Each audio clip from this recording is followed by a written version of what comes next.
আসসালামু আলাইকুম।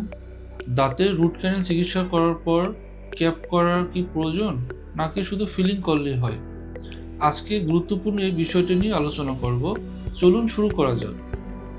Root canal চিকিৎসা করার সময় দাঁতের ভিতর যে ব্লাড ও নার্ভ সাপ্লাই থাকে, যা ইনফেকশনের কারণে নষ্ট হয়ে যায়, সেটাকে আর্টিফিশিয়াল উপাদান দিয়ে প্রতিস্থাপন করা হয়। ফলে দাঁতটি ভঙ্গুর হয়ে যায় বা আগের মতো শক্তি পায় না। তাই শক্ত কিছু কামড় দিলে দাঁতটি ভেঙে যেতে পারে। তাই দাঁতের উপর ক্যাপ করা দরকার।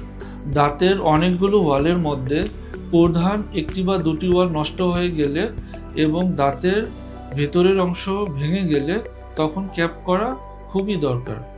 গবেষণায় দেখা গেছে রুট ক্যানেল করা দাঁতে ক্যাপ করলে এর স্থায়িত্ব অনেক গুণ বেড়ে যায়।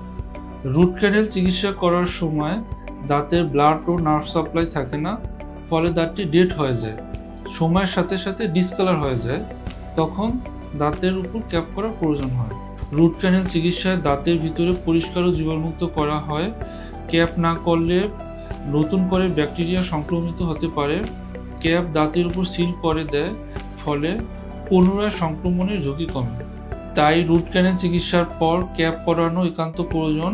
এটি দাঁতের স্থায়িত্ব, কার্যক্ষমতা ও সুস্থতা নিশ্চিত করে।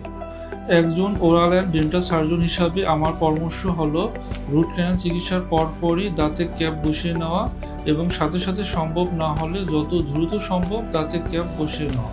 ধন্যবাদ সবাইকে।